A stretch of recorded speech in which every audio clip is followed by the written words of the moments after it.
জীবন দিব। আমরা যা আছে তাই নিয়ে সারা জীবন এই দুশ্মনে গুস্তাখি রাসূলদের বিরুদ্ধে আমরা এভাবে এই আন্দোলন দুর্গ করে তুলব।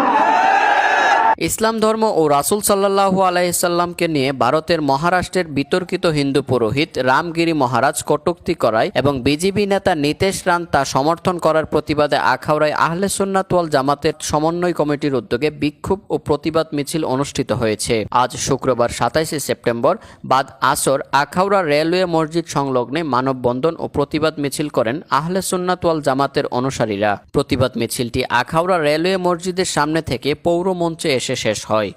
এ সময় উপস্থিত ছিলেন পীর মুফতি গিয়াসউদ্দিন আত-তাহিরি, পীরজাদা কাজী গোলাম সামদানি, মুফতি গাজী শফিকুল ইসলাম নুরি, মুফতি বুরহান উদ্দিন চিশতি, মুফতি বুরহান উদ্দিন রেজা, মুফতি শামসুল আলম হুসাইনি, মুফতি সৈয়দ বাকি